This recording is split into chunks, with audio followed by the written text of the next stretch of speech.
चलिए गाइस, हम स्टार्ट करते हैं नाइट्रोजन फैमिली का क्रैश कोर्स पार्ट 2। हमने अभी तक आपको एस ब्लॉक का क्विक रिवीजन दे चुके हैं, बोरान फैमिली, कार्बन फैमिली और नाइट्रोजन फैमिली का पार्ट 1 आपके पास आ चुका है। आज हम पार्ट 2 करते हैं और नाइट्रोजन फैमिली का आपका पूरा क्विक रिवीजन यहाँ पे ख़त्म हो जाएगा और आपका ये नाइट्रोजन फैमिली पूरी तरह से आपको तैयार हो जाएगी। देखिए, अब हम पार्ट 2 में आते हैं नाइट्रोजन फैमिली के ऑक्साइड।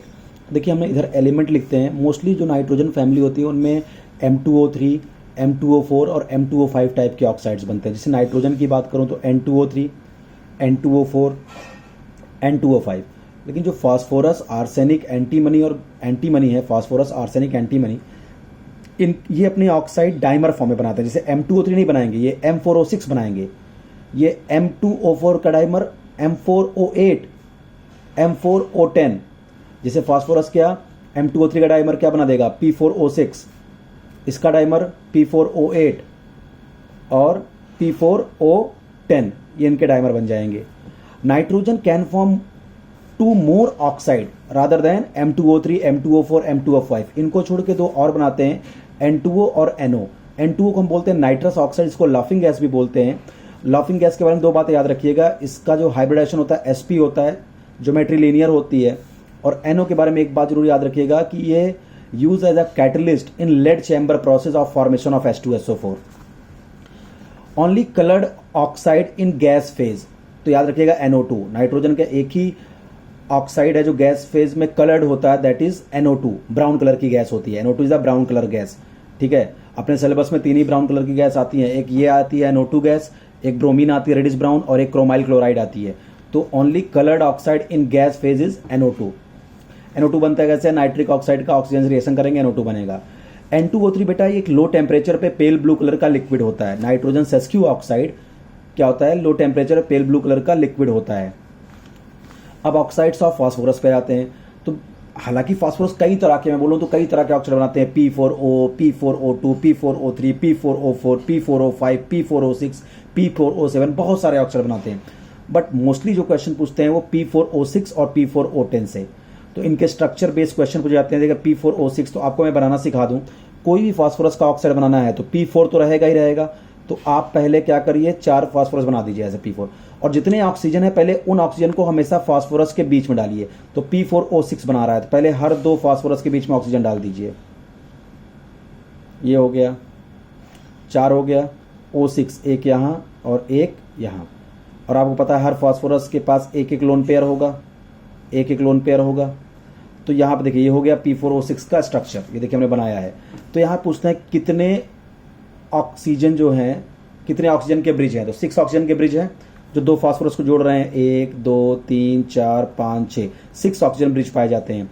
कितने POP लिंकेज हैं, देखिए 1 2 3 4 5 6 POP लिंकेज है। यहाँ फास्फोरस और ऑक्सीजन का हाइड्रोजन पूछता है। देखिए, फास्फोरस 3 सिग्मा, एक लोन पेयर यानी sp3, और ऑक्सीजन भी देखिए क्या है, ऑक्सीजन के पास 2 बॉन्ड पेयर, 2 लोन पेयर, तो ऑक्सीजन भी यहाँ पे sp3 है। P4O10 में देखिए, अगर हम P4O10 बनाए, देखिए हमने P4O6 बनाया है। अब मुझे 4 ऑक्सीजन और लगाने। अब यहीं पे क्या करेंगे, O7, O8, O9, O10, ये बना दिया। तो P4O10 का स्ट्रक्चर बना दिया। यहाँ पे क्या पूछेंगे आपसे, फास्फोरस का हाइड्रोजन। देखिए 1 2 3 सिग्मा और ये 4 सिग्मा। तो फास्फोरस तो यहाँ पे सब sp3 ही है, टेट्राहेड्रल। और ऑक्सीजन का भी हाइड्रोजन पूछते हैं। तो यहाँ ध्यान दीजिएगा, ऑक्सीजन जो ब्रिज वाले ऑक्सीजन है ना, उनका हाइड्रोजन sp3 है। ब्रिज वाले देखिए 2 सिग्मा 2 लोन पेयर, तो स्टेरिक फैक्टर 4 हो गया, तो ये sp3 है। बट जो फास्फोरस साथ ऑक्सीजन डबल बॉन्ड बनाया है उसका हाइब्रिडाइजेशन sp2 है। ठीक है, तो यानी ये जो बाहर 4 ऑक्सीजन लगे हैं ये sp2 है, 4 ऑक्सीजन sp2, और अंदर वाले जो 6 ब्रिज वाले ऑक्सीजन है वो sp3 है। कितने POP लिंकेज हैं, 6 POP लिंकेज हैं। अब आइए, अब बात करते हैं ऑक्सी एसिड ऑफ फास्फोरस में। देखिए, मोस्टली ये 3 ऑक्सी एसिड पे क्वेश्चन बनाते हैं, वो हाइपोफॉस्फोरस एसिड, फास्फोरस एसिड और फास्फोरिक एसिड। इसमें वैलेंसी फैक्टर पूछते हैं, और एसिड का वैलेंसी फैक्टर होता है उसकी बेसिसिटी, उसमें कितने H+ निकल सकते हैं। तो आपको मैंने बताया था किसी भी ऑक्सी एसिड में वही H निकलते हैं जो ऑक्सीजन जुड़े होते हैं। तो आप H3PO4 का स्ट्रक्चर देखिए, तो यहाँ आपको 3 H दिख रहे हैं जो ऑक्सीजन जुड़े हैं, तो ये इसकी बेसिसिटी होगी 3, वैलेंसी फैक्टर 3। फास्फोरस एसिड में देखिए 2 H ऑक्सीजन जुड़े हुए हैं, तो इसका वैलेंसी फैक्टर 2। और हाइपोफॉस्फोरस एसिड में देखिए 1 H ऑक्सीजन जुड़ा हुआ है, इसलिए वैलेंसी फैक्टर 1। क्योंकि जो हाइड्रोजन बेटा ऑक्सीजन जुड़ेगा वही आसानी से H+ दे सकता है, क्योंकि ऑक्सीजन की इलेक्ट्रोनेगेटिविटी काफ़ी ज़्यादा होती है, जिससे H+ को रिलीज कर सकता है। लेकिन हाइड्रोजन और फास्फोरस की इलेक्ट्रोनेगेटिविटी में डिफरेंस बहुत कम होता है, इसलिए ये बॉन्ड पोलर नहीं होता। तो जो पीएच बॉन्ड है वहाँ से H+ नहीं निकल सकता कभी भी। तो जितने हाइड्रोजन ऑक्सीजन से अटैच्ड होते हैं वही एज a H+ निकल सकते हैं। तो वैलेंसी फैक्टर फास्फोरिक एसिड का 3, फास्फोरस एसिड का 2, हाइपोफास्फोरस एसिड का 1। और अगर मैं नंबर ऑफ पीएच बॉन्ड देखूं तो phosphoric acid number of pH bond कितने हैं, 0। फास्फोरस में पीएच बॉन्ड 1, हाइपोफास्फोरस में पीएच बॉन्ड 2। तो नंबर ऑफ पीएच बॉन्ड भी समझ में आ गया। और बेटा जिसके पास जितने ज़्यादा पीएच बॉन्ड होंगे वो उतना ज़्यादा रिड्यूसिंग होगा। तो अगर मैं इधर से इधर बोलूँ कि मैं हाइपोफास्फोरस, फास्फोरस और फास्फोरिक चल रहा हूँ, तो लेफ्ट टू राइट चलने पर क्या हो रहा है, पीएच बॉन्ड का नंबर डिक्रीज हो रहा है। इसका मतलब रिड्यूसिंग पावर भी क्या होगी, डिक्रीज। तो सबसे बढ़िया रिड्यूसिंग एजेंट कौन होगा, हाइपोफास्फोरस, फिर फास्फोरस, फिर फास्फोरिक। भाई जिसके पास जितना ज्यादा पीएच बॉन्ड होगा वो उतना ज्यादा रिड्यूसिंग होगा।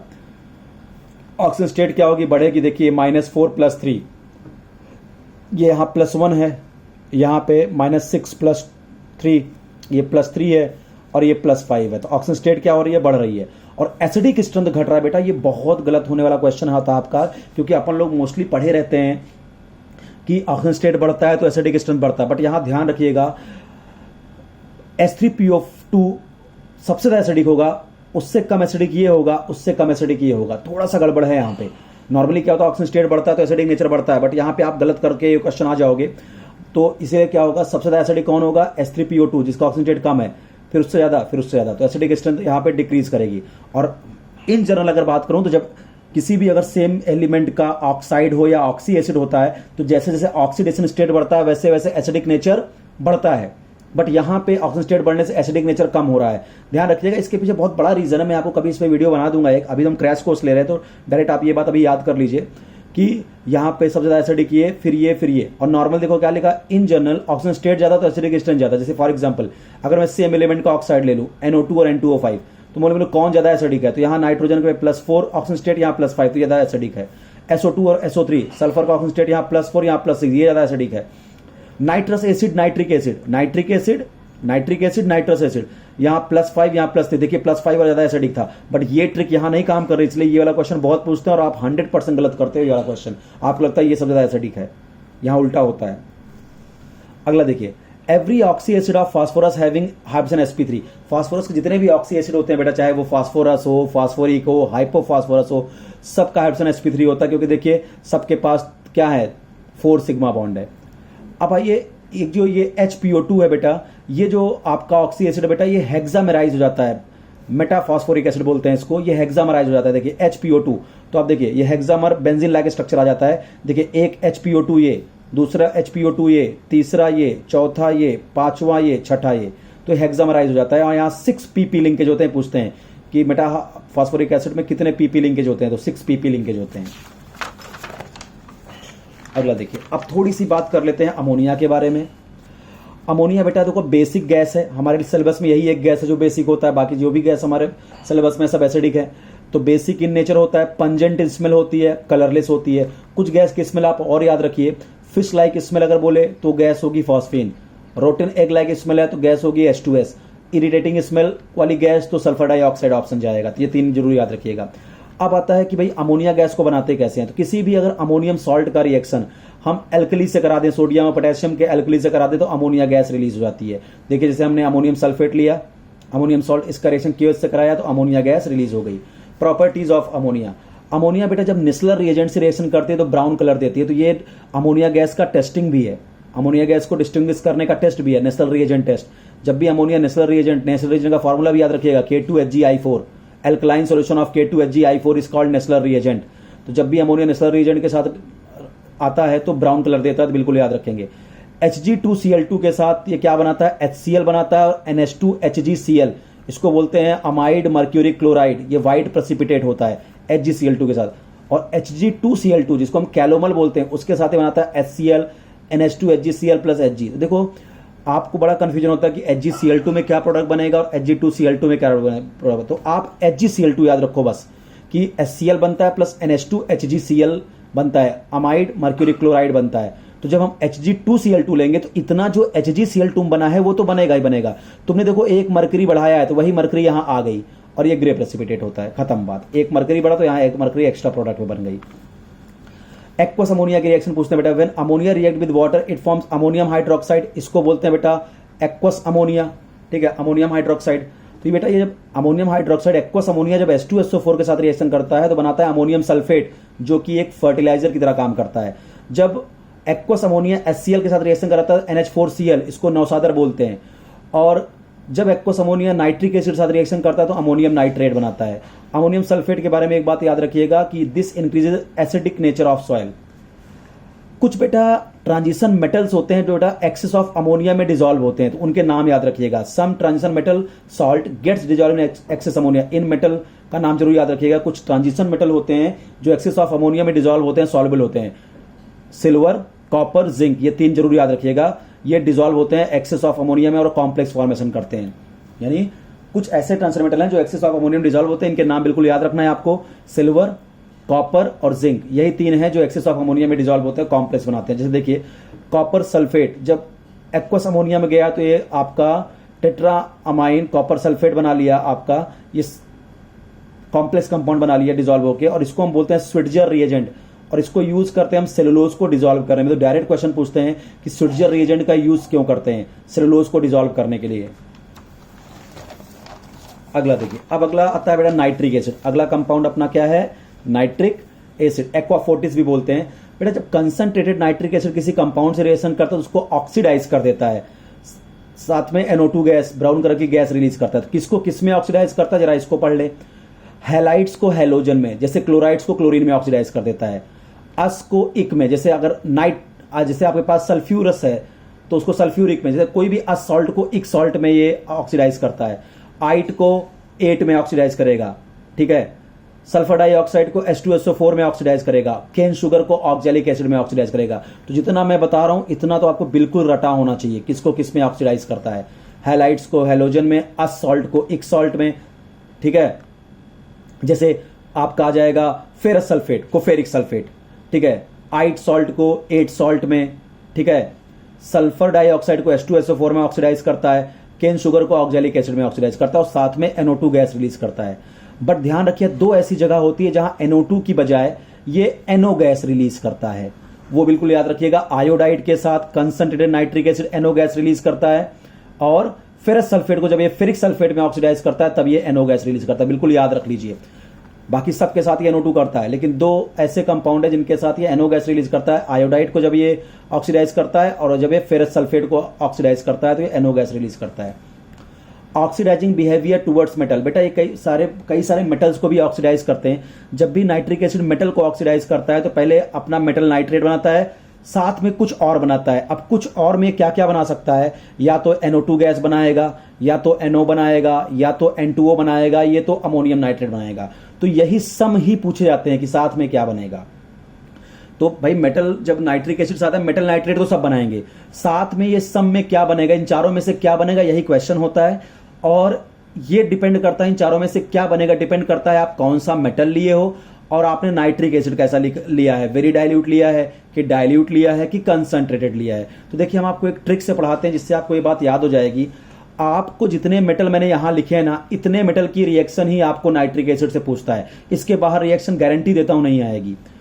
Zinc, iron, tin, lead, copper, silver, mercury, ठीक है। इसको याद करने का मैं ट्रिक बताऊं, इतने ही मेटल की रिएक्शन पूछेगा। देखो, जान फिर सीने पर कुल्हाड़ी आज मारेगी, जान फिर सीने पर कुल्हाड़ी आज मारेगी, इतने ही मेटल की रिएक्शन नाइट्रिक एसिड से पूछेगा। जान का मतलब जिंक, फिर का मतलब Fe, सीने का मतलब Sn, पर का मतलब Pb, कुल्हाड़ी का मतलब Cu, आज का मतलब Ag, मारेगी मतलब मर्क्यूरी Hg। जान फिर सीने पर आज कुल्हाड़ी मारेगी, आपने ऐसा लिख लिया, इतने मेटल किया। इसके अगला मेटल आपसे गारंटी में बोलता हूं नहीं पूछा जाएगा। अब देखो वेरी डाइल्यूट के साथ जो जिंक होता है अमोनियम नाइट्रेट देता है, सम वाले में अमोनियम नाइट्रेट देता है। डाइल्यूट के साथ जिंक N2O देता है और कंसंट्रेटेड के साथ जिंक NO2 गैस रिलीज करता है मेटल नाइट्रेट के साथ। देखो बेटा कंसंट्रेशन वाले का कंसंट्रेटेड नाइट्रिक एसिड का तो डाउट ही नहीं है, कोई भी मेटल हो कंसंट्रेटेड में सब NO2 रिलीज कर रहा है, सब NO2 रिलीज कर रहा है, ठीक है। जैसे आयरन भी वेरी डाइल्यूट के साथ अमोनियम नाइट्रेट डाइल्यूट के साथ N2O कंसर्न NO2। तो ध्यान रखना वेरी डाइल्यूट के साथ यही दो मेटल है जो रिएक्शन करते हैं, जिंक और आयरन, और क्या देते हैं, अमोनियम नाइट्रेट, अमोनियम नाइट्रेट। बाकी देखो कोई भी मेटल वेरी डाइल्यूट के साथ रिएक्शन ही नहीं कर रहे हैं, केवल जिंक और आयरन ही वेरी डाइल्यूट के साथ करते हैं और अमोनियम नाइट्रेट देते हैं। डाइल्यूट के साथ ये दोनों N2O देते हैं और कंसंट्रेटेड के साथ तो सब NO2 देते हैं। अब आता है बेटा देखो, आपको वेरी डाइल्यूट पता है आयरन और जिंक ही देने वाले हैं, अमोनियम नाइट्रेट, और डाइल्यूट के साथ N2O देते हैं, कंसंट्रेट सब NO2 देते हैं। बट डाइल्यूट के साथ अगर आप देखो भाई, कंसंट्रेशन का तो आपका टेंशन ही खत्म हो गया, कोई भी मेटल हो सब NO2 देने वाला है। वेरी डाइल्यूट में दो ही मेटल रिएक्शन करने वाले हैं, कौन, जिंक और आयरन, ये भी खत्म हो गया। सारा चक्कर फंसता है जब क्वेश्चन डाइल्यूट का बनता है, क्योंकि देखो जिंक N2O दे रहा है, आयरन N2O दे रहा है, टिन क्या दे रहा है, अमोनियम नाइट्रेट, बाकी के सब डाइल्यूट के साथ नाइट्रिक ऑक्साइड गैस दे रहे हैं। तो इसको कैसे याद किया जाए, तो इसको मैं एक ट्रिक बताता हूं। देखो यही तीन का लफड़ा है, N2O, NO और अमोनियम नाइट्रेट डाइल्यूट के साथ। N2O में नाइट्रोजन का ऑक्सीजन स्टेट +1, NO में +2, अमोनियम नाइट्रेट में नाइट्रोजन -3। ठीक है, तो आप देखिए इसमें बड़ा नंबर कौन है, 1 और 2। तो इसको याद करने की ट्रिक देखो, मैं लिख रहा हूं बड़ा नंबर 12, बड़ा नंबर 12, बड़ा नंबर, बड़ा BD, बड़ा नंबर क्या है, +1 और +2, ये तो बीच में आएगा ना, मिडिल में। देखो ये मिडिल में आ रहा है अमोनियम नाइट्रेट, तो इसको देखो मैंने मिडिल में एरो खींच के लिखा है अमोनियम नाइट्रेट, ये तो सबसे बीच में आएगा। बड़ा नंबर 12, ऐसे याद कर लो, बड़ा नंबर 12, बड़ा का B मतलब ये 2 बार रिपीट होगा, बी अल्फाबेट में भी A के बाद B आता है ना, यानी 2 बार रिपीट होगा। और +1 किसका ऑक्सीजन स्टेट है, N2O का, तो यानी N2O 2 बार आएगा शुरू में, आ गया। D ABCD और ऑक्सीजन स्टेट +2 किसका है, NO, तो D कब आता है, ABCD चौथे नंबर पे आता है, यानी जो NO होगा वो 4 बार रिपीट मारा जाएगा। देखिए NO NO NO NO, ठीक है, और बीच में कौन आ रहा है, अमोनियम नाइट्रेट। तो क्या होगा, बड़ा नंबर 12, बड़ा का मतलब N2O, ठीक है, बड़ा नंबर 12, बड़ा का मतलब 2 बार रिपीट होगा, कौन, N2O, देखो N2O और N2O, फिर मिडिल में कौन आ गया, अमोनियम नाइट्रेट, फिर ये 4 बार रिपीट होगा, NO, ये 4 बार रिपीट हुआ। तो ऐसे आपको याद हो जाता है ये। आइए अगली बात पे अब आते हैं। देख कुछ ऐसे भी मेटल है बेटा जो कंसंट्रेटेड नाइट्रिक एसिड में भी डिसॉल्व नहीं होते, जैसे गोल्ड एंड प्लैटिनम, इनको हम नोबल मेटल भी बोलते हैं। इनको डिसॉल्व करने के लिए हम एक्वारेजिया तैयार करते हैं। एक्वारेजिया क्या होता है, 3:1 मिक्सचर होता है HCl और कंसंट्रेटेड नाइट्रिक एसिड का, इसको हम रॉयल वाटर भी बोलते हैं। एक्वारेजिया में आपसे ये पूछा था कि किन रेशियो में होता है, तो HCl3 और HNO3 1 पार्ट होता है, 3:1। अगली बात, कैल्शियम कार्बाइड और calcium phosphide used in home signal या स्मोक स्क्रीन में इसका यूज करते हैं। होम सिग्नल क्या होता है, जो रात में जब सी वाटर में जब शिप चलती हैं तो किधर पे ग्लेशियर्स वगैरह हैं उधर शिप ना आए, उनके लिए सिग्नल बनाया जाता है, वहां पे कैल्शियम कार्बाइड और कैल्शियम फॉस्फाइड का यूज करते हैं। डायरेक्ट क्वेश्चन है, होम सिग्नल बनाने में यूज करते हैं कैल्शियम कार्बाइड और कैल्शियम फॉस्फाइड का, स्मोक स्क्रीन में यूज करते हैं। अब आता है लास्ट पार्ट नाइट्रोजन फैमिली का, एलोट्रॉपिक फॉर्म ऑफ फास्फोरस। देखिए all member of group 15 forms allotrope except bismuth, bismuth को छोड़ दो सारे एलोट्रॉप बनाते हैं, ठीक है, लेकिन अपने को पढ़ना है केवल फास्फोरस के एलोट्रॉप। फास्फोरस के 3 एलोट्रॉप होते हैं बेटा, व्हाइट या येलो फास्फोरस, रेड फास्फोरस और ब्लैक फास्फोरस। ब्लैक फास्फोरस होता है थर्मोडायनेमिकली सबसे स्टेबल फास्फोरस होता है, ब्लैक फास्फोरस थर्मोडायनेमिकली सबसे स्टेबल फास्फोरस होता है। अब व्हाइट और रेड में हम थोड़ा डिफरेंस पढ़ लेते हैं। देखिए जो व्हाइट फास्फोरस होता है सबसे रिएक्टिव फास्फोरस होता है, अगर सबसे रिएक्टिव है तो स्टेबल कम होगा। रेड फास्फोरस लेस रिएक्टिव होता है इसलिए मोर स्टेबल होगा। व्हाइट फास्फोरस जो होता है कैसे, टेट्रा एटॉमिक फॉर्म में एग्जिस्ट करता है P4, लेकिन रेड फास्फोरस जो होता है पॉलीमरिक फॉर्म होता है P4 का, कई सारे P4 यूनिट आपस में जुड़ जाते हैं, पॉलीमरिक फॉर्म होता है। ये जो व्हाइट फास्फोरस होता है ये इग्नाइट स्पॉन्टेनियसली, ये अपने आप जलने लगता है, कीमिल्यूमिनेसेंस दिखाता है, अंधेरे में भी चमकता है व्हाइट फास्फोरस, लेकिन रेड फास्फोरस कीमिल्यूमिनेसेंस नहीं दिखाता, डज नॉट इग्नाइट, ये अपने आप जलने लगते हैं एयर के कांटेक्ट में आते ही। यहां पे वीक वांडरवाल फोर्स होता है व्हाइट फास्फोरस में, so melting point and boiling point low, और आप खुद पता ये तो पॉलीमर है, पॉलीमर में भाई बहुत सारे मॉलिक्यूल जुड़ गए हैं, तो melting point boiling point red phosphorus का ज्यादा होगा। व्हाइट फास्फोरस पॉइजनस होता है, रेड फास्फोरस नॉन पॉइजनस होता है। व्हाइट फास्फोरस बेटा एक्वस एल्कली के साथ रिएक्शन करके फॉस्फीन गैस देता है, ठीक है, फॉस्फीन गैस देता है, ठीक है, जबकि ये जो है एक्वस एल्कली के साथ रिएक्शन नहीं करता। व्हाइट फास्फोरस ना तो वाटर में घुलता है ना कार्बन डाई व्हाइट फास्फोरस जो होता है वाटर में तो इनसॉल्युबल होता है, लेकिन कार्बन डाई सल्फाइड में सॉल्युबल होता है, जबकि रेड फास्फोरस ना तो पानी में घुलता है ना कार्बन डाई सल्फाइड में घुलता है। अंतिम बात यह है कि all allotropes are interconvertible. जितने भी एलोट्रॉप होते हैं बेटा सारे इंटर कन्वर्टेबल होते हैं, एक दूसरे में चेंज हो सकते हैं by the help of changing physical conditions. तो बेटा ये मैंने आपको कंप्लीट नाइट्रोजन फैमिली का क्विक रिवीजन दे दिया पार्ट 2 में। अब हम नेक्स्ट लेक्चर में आपको ऑक्सीजन फैमिली का क्रैश कोर्स कराएंगे। तब तक आप पढ़ते रहिए।